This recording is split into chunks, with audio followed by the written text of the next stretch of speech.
Oke baik, bismillahirrahmanirrahim. Assalamualaikum warahmatullahi wabarakatuh. Perkenalkan, nama saya Haris Maulana dengan NPM 56.2020.124.024 dari Prodi Teknik Komputer semester 3. Nah, hari ini kita akan membahas hasil analisis menarik mengenai bagaimana perbedaan penggunaan DNS antara DNS bawaan dari ISP kita dan DNS publik dapat mempengaruhi kecepatan dan stabilitas internet kita.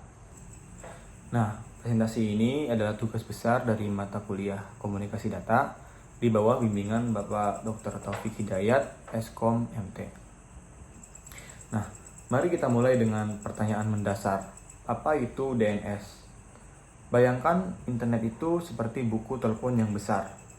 Kita sebagai manusia lebih mudah mengingat nama situs seperti www.instagram.com daripada deretan angka IP address. Nah, tugas utama DNS atau Domain Name System adalah menjadi penerjemah. Ia mengubah nama domain yang mudah kita ingat itu menjadi alamat IP yang bisa dibaca oleh komputer seperti 192.168.1.1. Nah, proses penerjemah inilah yang memungkinkan kita mengakses sebuah website. Nah, secara umum, DNS terbagi menjadi dua jenis utama. Yang pertama itu DNS ISP atau bawaan. DNS ISP adalah DNS yang secara otomatis kita gunakan ketika kita terhubung ke jaringan internet dari penyedia layanan internet kita. DNS ini mungkin bisa lebih cepat dalam mengakses konten yang tersimpan sementara. Tapi kecepatannya juga sangat bergantung pada infrastruktur ISP itu sendiri. Selain itu, DNS ini bisa dipengaruhi oleh kebijakan ISP, termasuk untuk memblokir situs tertentu. Nah, yang kedua ada DNS publik. DNS ini disediakan oleh pihak ketiga, seperti Google yang alamat DNS-nya itu 8888 atau Cloudflare dengan alamat DNS-nya itu 1111. Nah, keunggulannya DNS publik biasanya lebih cepat dan lebih stabil karena mereka menggunakan infrastruktur jaringan global yang lebih besar. DNS jenis ini juga sering menawarkan fitur keamanan tambahan, misalnya pemblokiran malware, dan dapat membantu menghindari sensor internet. Namun, kita harus mengaturnya secara manual di perangkat kita. Nah, untuk menguji kinerja internet, ada 3 istilah penting yang kita gunakan. Yang pertama itu latensi. Ini adalah waktu yang dibutuhkan data untuk mentransfer ke seluruh jaringan. Semakin rendah angka latensinya, maka semakin bagus juga kinerja internetnya. Nah, yang kedua itu ada packet loss. Ini adalah kondisi di mana sebagian data yang kita kirim itu gagal mencapai tujuan. Semakin banyak terjadi packet loss atau semakin banyak data yang tidak terkirim, maka kinerja internet akan semakin menurun. Nah, istilah yang ketiga yaitu ping. Untuk mengukur latensi dan packet loss, kita menggunakan perintah ping. Perintah ini mengukur waktu yang diperlukan data untuk pergi dari kita ke server tujuan dan kembali lagi. Nah, dalam pengujian ini, saya melakukan perbandingan kinerja internet dengan menggunakan 3 DNS yang berbeda.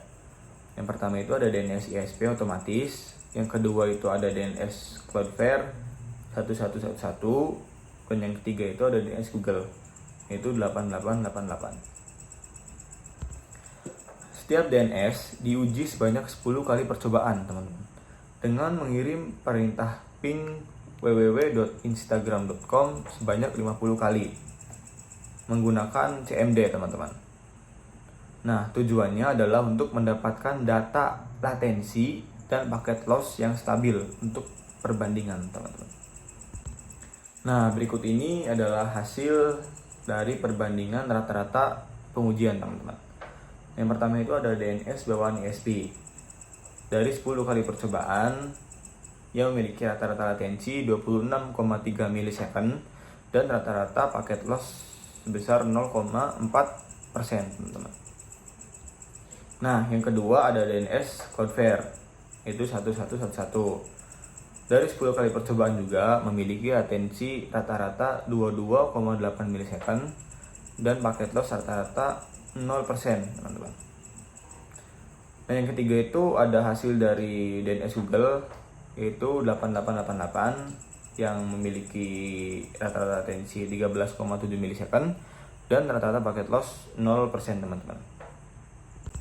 Nah, dari sini kita sudah bisa melihat perbedaan yang signifikan, terutama pada latensi. Nah, perlu diingat lagi pada penjelasan latensi sebelumnya, semakin kecil latensi, semakin bagus kinerja internetnya.